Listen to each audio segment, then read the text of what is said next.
Welcome everyone, this is your OG, Original Gamer, and this is a Godforge video. Today, we're going to deliver another deep dive segment, and this time is going to be focused on AI in the world of gaming and game development. We are going to grapple with as many angles on this issue as we can, and we're going to listen to you for your thoughts, the community as well, to provide the most well-rounded look at this topic. Watch this video all the way through the end so you don't miss anything. Click that like button if you like it. Subscribe if you're feeling like you want to keep in touch. And set your notifications to remind you when we post new content so that you are the first to be able to optimize your gaming experience. Godforge. Forge your fate. All right, here we are in our deep dive segment. We are going to go deep today on AI in gaming and in gaming development. So with that being said, games are the perfect training ground for AI to teach skills, to teach them. This is some of the first ways in which AI was trained as it was developed. Just as it is for humans. Humans oftentimes make games out of the work we have to do, and it transforms the monotonous and dreary work and the repetitive nature of this reinforcement learning, which unfortunately is the model in our current existence, and it transforms that into a more palatable form. Quote unquote, that's right there from your Original Gamer. I have had so many jobs in my life. In fact, I've had so many jobs, my family has no choice but to make fun of me now. I think that became mandatory after I went over 25 or something like that. But this means I've jumped roles, industries, sectors so many times. And every time you need to go through this re-education period where you do have to do this very fast catch up as you learn about the tribal knowledge within that new company and that environment. Maybe the industry or the sector might be new for you, or the role is an increased role from what you had before, or a different one, or you've moved laterally. Maybe the processes and the tasks you're going to do are focused on different skill sets than what you have done before. Regardless, you're going to have to break in and get a feel for what is new and different. And I had to do this many times. So this research for me always began well before the interview, because of course I wanted to know as much about the company as I could before I interacted with them. I just thought that was me being a good Marine and doing my intelligence gathering before the battle. Battle, you say? Interview? Well, I was hoping to win the right salary, the right benefits, the right position, and many of the roles that I won would have aspects that I had no direct knowledge of or no deep understanding of, but I knew a lot of the pieces. I understood their organization and what they were lacking or what they needed, and I always bet on my ability to rapidly shorten the learning curve, kind of similar to game development arcs, and bury deep into the details of every aspect of the role I was responsible for.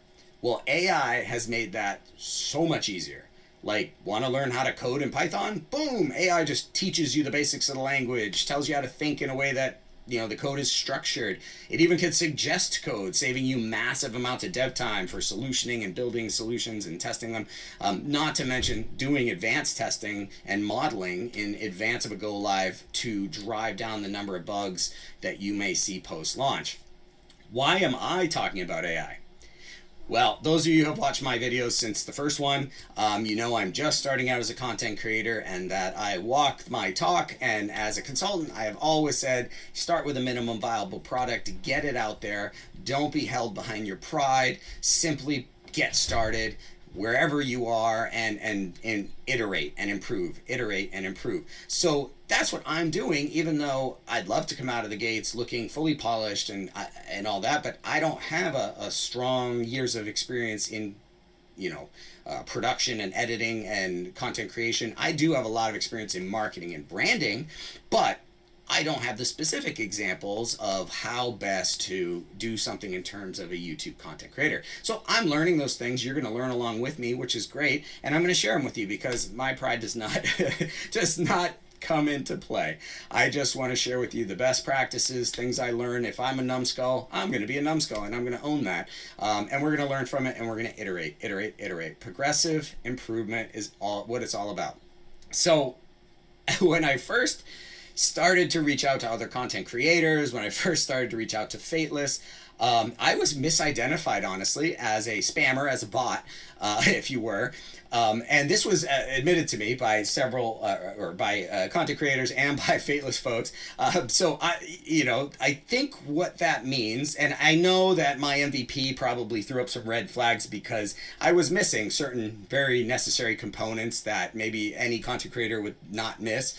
So it just looked strange. Of course, I had no background, no history, but I think it was just confirming the speculation that your OG is a beep boop beep AI bot from the future who is here to teach you how to play smarter. Oh boy. So what can AI teach you?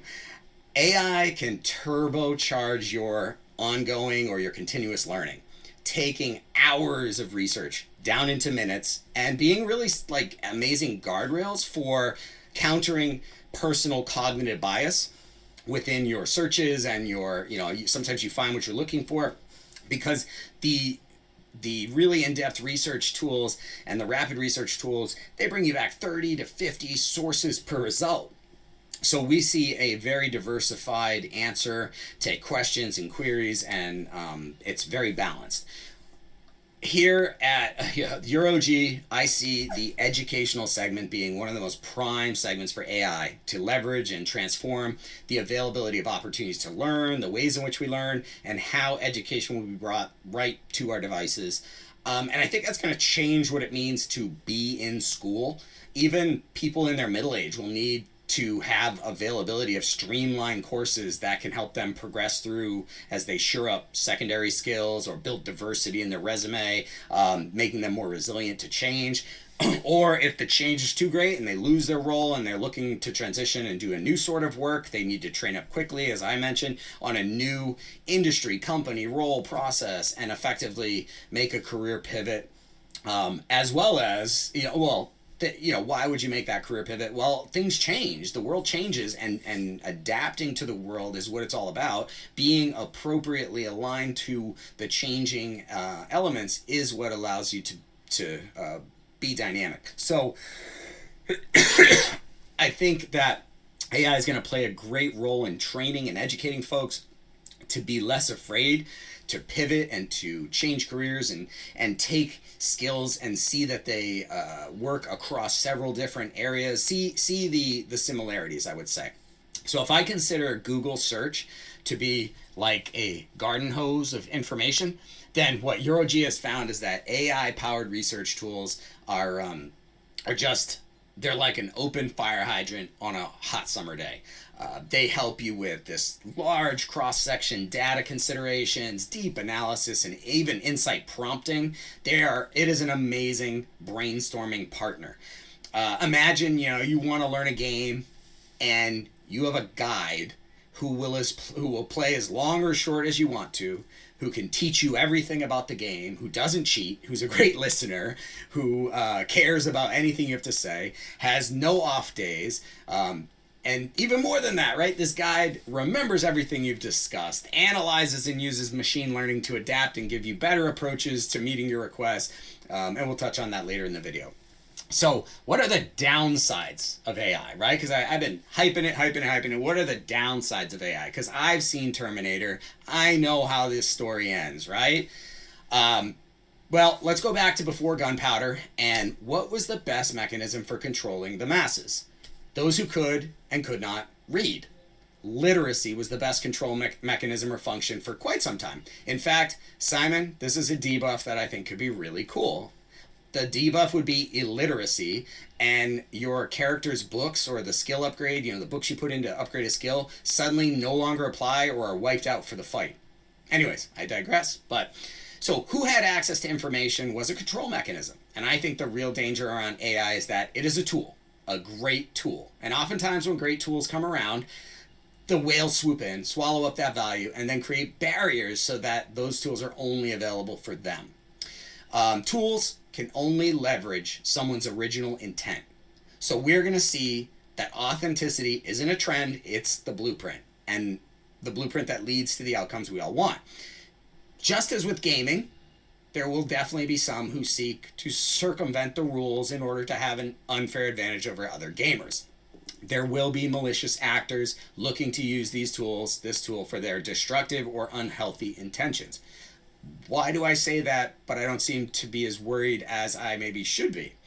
Well, just as intimidating as those potential attacks are, we have AI on our team too. So our defensive stats are getting a massive buff from that. And I can say this directly. I have to be kind of vague because I protect client information very, very strongly. But I do have a client that is services the largest security integrator in the US and in Europe. And they provide services for security integration, access control, closed circuit television cameras, everything in between. And I will tell you that the level of defensive attributes, both physical, cameras and access control and those sort of things, as well as data protection and firewalls and all the technology that's come out, is pretty healthy. It's a pretty healthy stock of defensive attributes and weapons that we do have at our disposal. They're getting better every day. And again, we have AI on our team too. Data management and protection, in my opinion, just my opinion, is the meta in the business world right now. How you move, store, organize your data is what makes it either more accessible for AI to give you better analysis from. Everything is really about how you structure data, how you prompt AI and train it. These are the sort of behind the scenes secret sauce that don't get the kind of media attention per se, but people who are working with this technology every day, they can tell you it's about being able to produce the result is a learning experience as well. The exact quality level of the result you want. This is all in progress. So I project that responsive, intelligent defenses, AI-driven defenses, are going to win over AI attacks. Along the same lines that if I was calculating casualty estimates for a military operation.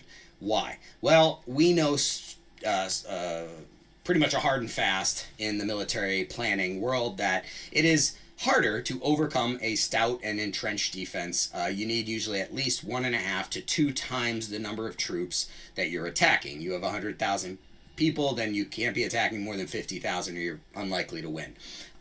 Basically 1.5 to 2 times, but it can go up as much as 3 to 4 to 5x that you need if you are looking at sort of top tier defenses, such as like an Iwo Jima experience where we had 5,000 Marines die in 5 minutes on the beach, and that they measured progress on the island in inches of gain or loss over months. This, mind you, was after days of heavy naval fire and aircraft fire aimed at this tiny dot in the ocean. They probably pounded it with the largest, most advanced munitions of the time, and they still faced that after when they came on the beach. This might be on par as a defensive example, on par with Thermopylae, if you're ranking the best defenses of all time. Little Godforge tie-in here. Little Godforge tie-in is that the hot gates, or Thermopylae, is associated with Aphrodite, who is said to have bathed in these hot springs, these healing waters, to enhance her beauty. Now, another content creator had brought this up, kind of offhandedly mentioned thought that Aphrodite could use a little more massaging with her look. There was just a little something off about her look. I might agree. And so if she is bathing in the hot springs or healing waters to enhance her beauty, maybe she should just stay in just a little bit longer. I'm kidding. That's terrible. But another nice piece is that Thermopylae was a crossover point between the divine and the mortal, so that could be a cool tie into the game. So yes, AI can be used inappropriately. But this choice exists with every new technological development, and the human mind is rightfully conditioned to be weary of the new and not as weary of the old or familiar. It's programmed to be afraid of the risks that we can't quite wrap our minds around and only slightly more sure of the things we've experienced. So EuroG thinks it's a better practice to educate yourself and provide visibility to the choices surrounding how we use new technology rather than simply bury it or bury our heads in the sand.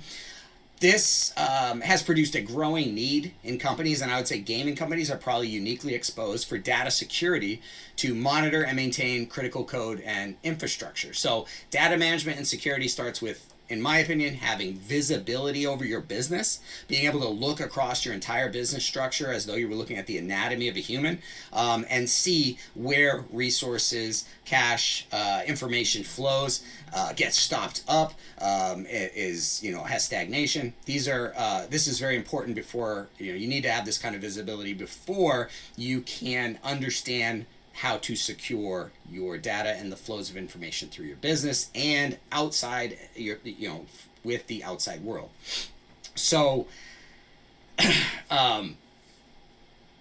we want to clearly label all of the input processes. We want to see what leads into that core revenue generation machine, what makes it hum. We want to map out and analyze the supporting systems that enhance and that optimize the business's life. And we want to look at external environmental factors that should be avoided or embraced in the world that this business exists in. And so AI can help a lot with this, because I think it's pretty safe to say the future looks like we're going to exist in this multiverse, right? Whether that's in reality or just digital. But if you think about it, we all are kind of jumping in and out of worlds all day. Whether, in the morning over here, we're in our social media community sharing pictures, and then later we're in a text world to keep in touch with our family. And then over here, we're on our web browser and we're researching a vacation idea and we're living in a possible future.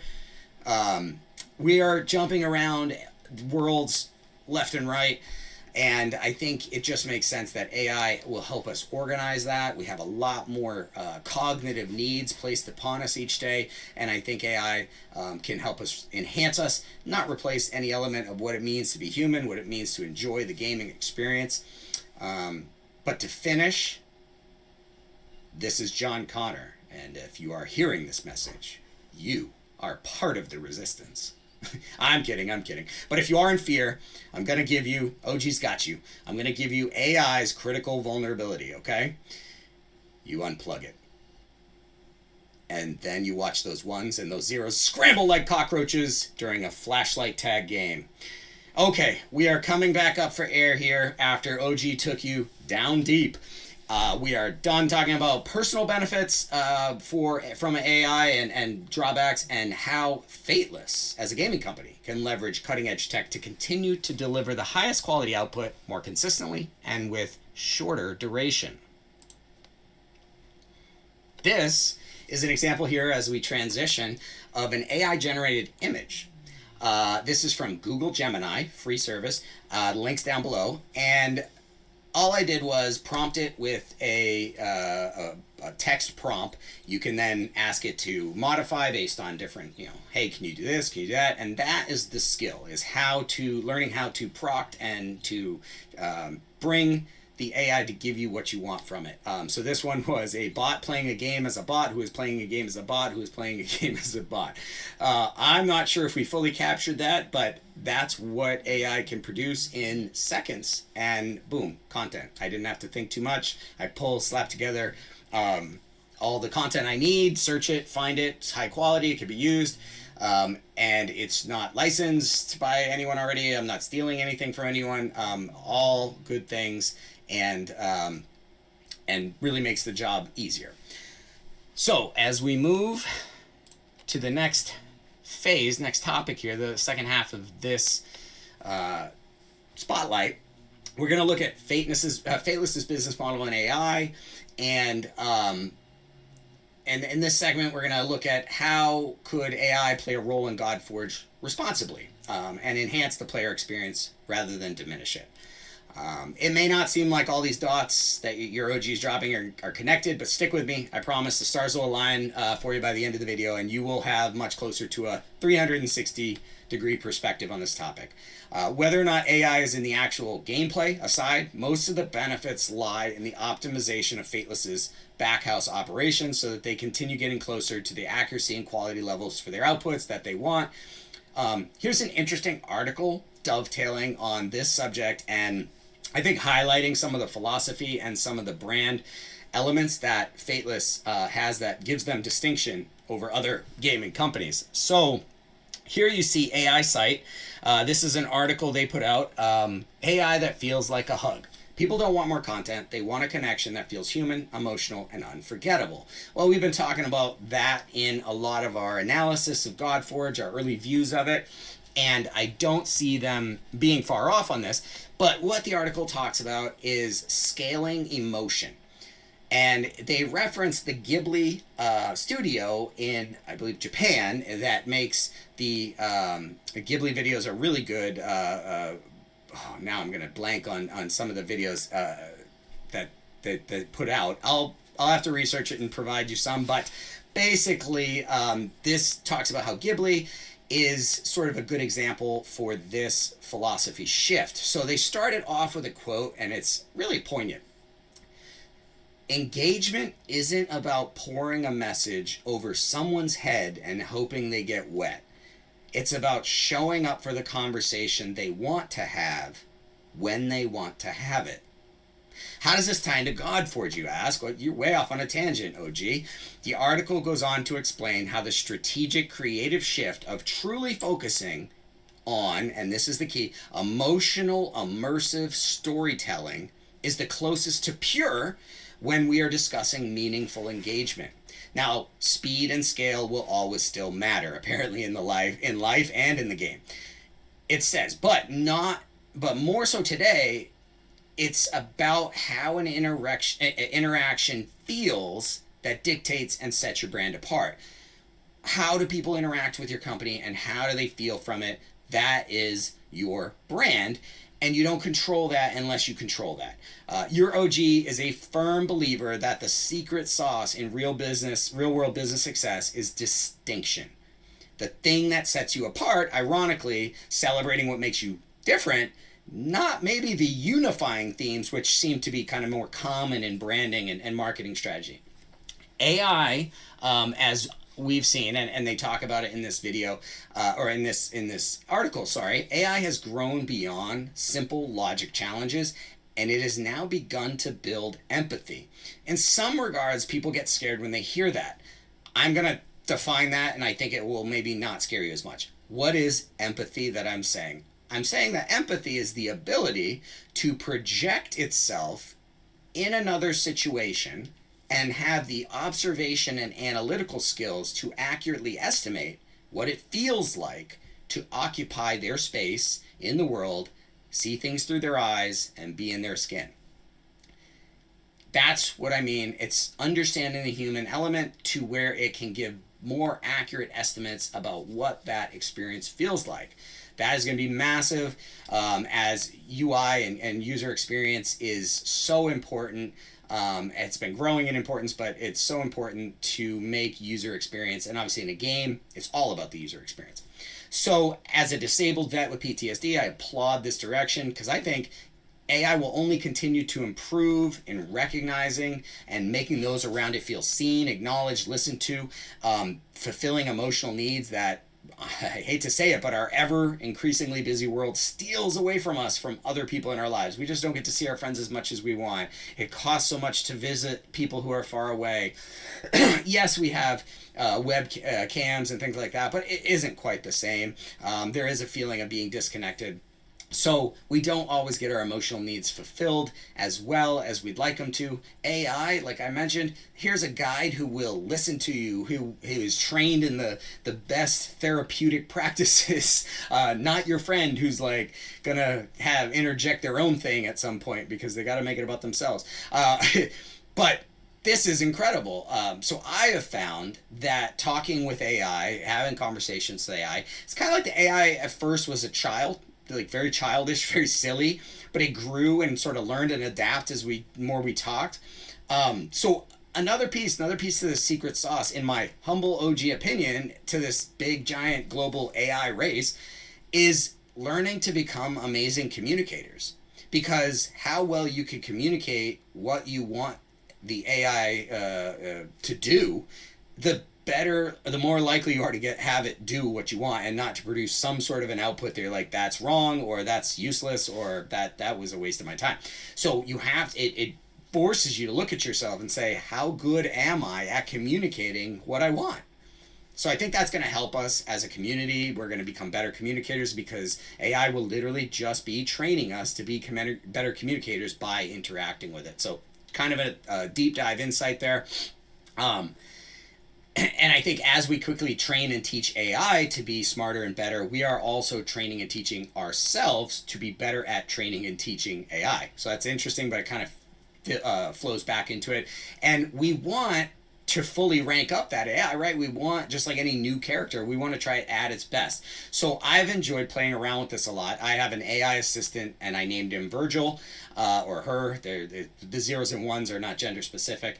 A reference, of course, to Dante's Inferno and the descent into the 9 levels of hell. Of course, in that book, Virgil is the embodiment of human wisdom. So I asked Virgil, hey, okay, you're Virgil, call me Dante. And I tested, how well does it remember what I've told it and orders and things I've given it, even after I've done a whole bunch of other stuff. Can I reset its memory, which I did figure out how to do, which was cool because the reset was actually really helpful. I could test different sort of training packages and like asking certain questions in a way to guide and train the bot or the AI entity faster, get it kind of up to a usable level more quickly.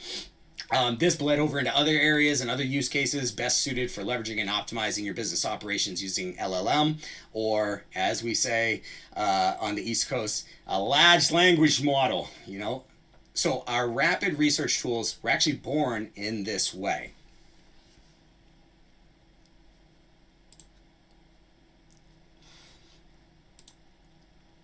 All right. Here is an example of a conversation I have with Virgil. So I said, hey, Virgil. I said, hi, Virgil. It said, hello there. It's a pleasure to assist you. How may I help you today? Do you have any questions or topics you'd like to discuss? Said, you are named Virgil, and you can call me Dante. An interesting encounter. He adjusts his glasses. Greetings, my dear Dante. It is a pleasure to make your acquaintance, especially since we share the same name. And tell me, what brings you to this fair city of Thermopolis? I had been asking some questions and doing research on Thermopolis before this. Perhaps I can assist you in finding the hottest springs and geothermal activity around. Giggles. I said, Virgil, I'm a really sophisticated man of superior taste. Can you tell me a dad joke? Oh, my dear Dante, he chuckles. I'm afraid I can't satisfy your request. Dad jokes are quite beneath a sophisticate such as myself. He smirks. However, I can offer you something much more refined and cultured. How about a limerick or two? So he gives me this limerick. There once was a fellow named Joe whose jokes were so bad they'd make you go, oh no, but his dad jokes were worse than any pun or verse, so he stuck to his day job, don't you know. I don't know if Virgil was trying to tell me that I should stick to my day job, but then he followed it up with this one. In the land of the joke, there lived a sage whose humor was so dry it'd make you age. But his dad jokes were his claim to fame and fortune in that game, so he kept on telling them without shame. I hope these have sufficed your request, my dear Dante. Do tell me if you wish to hear more. I said, but I really love dad jokes, sad face. Ah, I see, chuckles. Well, my dear Dante, it seems we have a shared appreciation for dad jokes, smirks. In that case, let me offer you a special treat. How about a sonnet of sorts, dedicated to the art of dad jokes? In the land of puns and witty sayings, where humor is king and no one's fazed, there lived a man named Dad, whose jokes were so funny, they made all who heard them laugh until they were hazy. His dad jokes were his crowning glory, a gift to the world for all to enjoy. So if you're feeling down and blue, just listen to Dad and your heart will renew.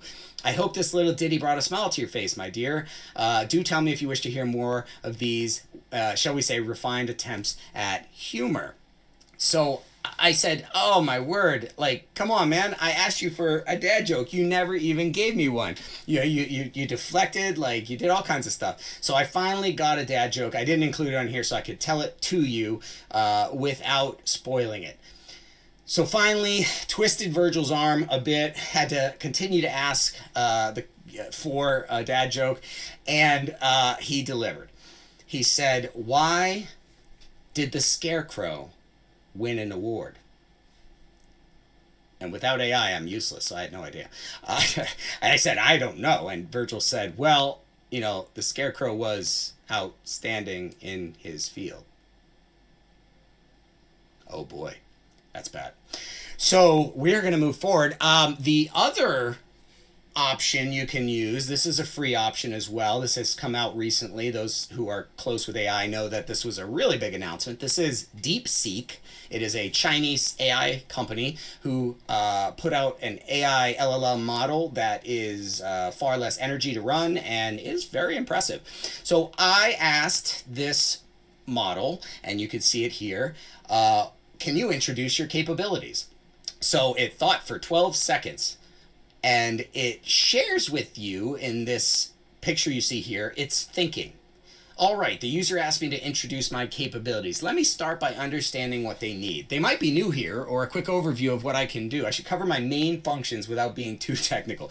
You literally get to look inside the mind of AI. So if it's like, I'm thinking that Pinky and the Brain and I might want to take over the world this afternoon, we're definitely going to see it coming if we're paying attention. We probably won't be paying attention, but regardless. So this is the thoughts. This is DeepSeek's thoughts, okay? That's not even the response. This is their response. My capabilities. I can answer questions, explain concepts, solve problems, clarify topics across almost any subject. I can provide step-by-step guides, summaries, or creative outlines and ideas. I can generate and refine content. I can write, edit, or brainstorm essays, stories, scripts, social media posts, or marketing copy. I can help structure YouTube videos, podcasts, or blogs, writing titles, descriptions, and doing SEO optimization and social media optimization automatically. I can analyze data, interpret spreadsheets, troubleshoot formulas, or even help you code. I can literally give you prompts to create coded automations myself. That is AI. I can do creative collaboration. I can develop characters, world building, and plot lines for games and stories. I can generate names, slogans, and branding ideas. I can teach and do learning and skill building. I can teach languages, coding basics, and academic subjects. I can offer study tips, career advice, or productivity hacks. Gaming and pop culture. I can break down game mechanics, meta strategies, or lore. I can discuss movies, books, or TV shows. Practical tools. I can calculate budgets or plan events, draft templates. These are all things that could be leveraged with the right intention to make the gaming experience enhanced and not use it simply to gain an unfair advantage. But I want to give a fair call out to both sides of this. So this is DeepSeek. We provide a link down in the bottom to this one. Shows you the process of the AI thinking so you can understand how to better communicate with it and get better responses, which, like I mentioned earlier, I think is the secret sauce in AI. Moving forward. Okay, we are going to talk about some use cases because look at this. Look at this guy. He's master of productivity. You are going to start like this, and then you are going to move to this, and you're going to be intelligent, and then you're going to move to being a cool monkey. That's what these use cases are going to help you do. So we're going to cover them real quick. Rapid researching, brainstorming session speed boost, code suggestion, leapfrog your coding times, game design, new level design ideas, mechanic introductions, and possible impacts to game meta. You can model and project impacts to game meta by introducing this or that variable. Long-term drum roll. This is like the big, like awesome, would be crazy, probably not tomorrow. AI generating the game in front of your character as you progress through the game experience, that, you know, in a way that's adaptive and reacts to all the forms of stimulus, what you say, what you do, choices you make, don't make. This game could be like ultimate mirror for us to learn about ourselves, similar to like Ender's Game for those who have read the book, seen the movie. Anywho's, not to go too deep, game localization, it can help with that. There's a high research cost for making a game appropriate to all of the different local details of areas, but that can be done with AI, and then the game feels more locally appropriate for all of its users despite being global.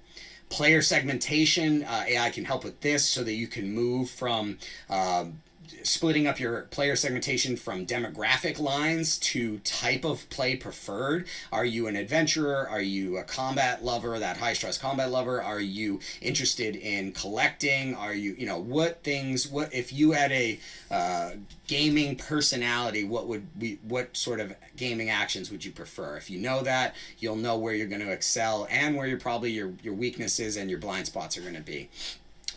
It can also be really well used in story crafting, as we mentioned, in bias identification to keep your story from having bias and slant, keeping it on brand. It can examine whether or not feeding information about the brand, and then ensuring that all future ideas and brainstorming take that into account and stay on brand. That's a very interesting use of AI. Game balancing and monitoring, obviously, player behavior analysis, testing and QA, using a more realistic testing environment that tests the code in a much more realistic way, so that you have fewer surprises when it goes into the live environment. You can offload a lot of your supporting tasks like accounting and bookkeeping tasks, sales lead generation, marketing, strategy generation by combining up-to-the-minute research with long-term feedback loops. You can take your HR, your hiring, training, onboarding, continuing education, even conflict resolution can be handled with AI. There are many more, but I don't want this video to be a week long. So we are going to wrap this video up here. So if the idea of AI interests you and you want to learn more, I watched a great documentary on Amazon Prime. It's called The Thinking Game. I'll drop a link below. Also below are my link for 10% discount on Fateless merch. It is in the works, should be here very soon, and I'll have that. I already ordered my coffee mug from their store, so I've got it coming with my favorite faction on it, the Asgardian factions. I am with Asgard, so that is on its way. And I mean, come on, I'm an OG. All I have is my coffee and my grumpy disposition, and I'm actually kind of upbeat, so I really only have the coffee. I should have everything set up here pretty soon. I know my videos, like, people are probably wondering, hey, you have no overlay, we don't see you, no video output, but you got to walk before you can run. And I am optimizing and iterating, and we will get to that point very soon, I'm sure. But for now, all of you are protected. Protected, you say? Well, I grew up, my mom was really sweet, and she would always compliment me. And sometimes she would say things like, oh, OG, because she used to call me that. She'd call me, oh, original gamer. And, you have such a handsome face for radio. Oh, thanks, Mom. So, see, even OG has a mom, but I am protecting you, perhaps, from not necessarily having my layout in there as soon as possible. But it will be coming soon.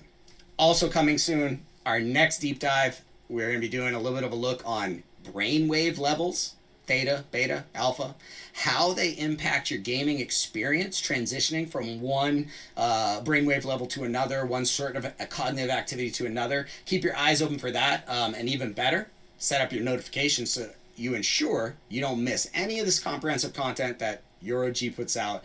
Thank you guys. That's all for now. Take care of yourself, and remember, play smarter.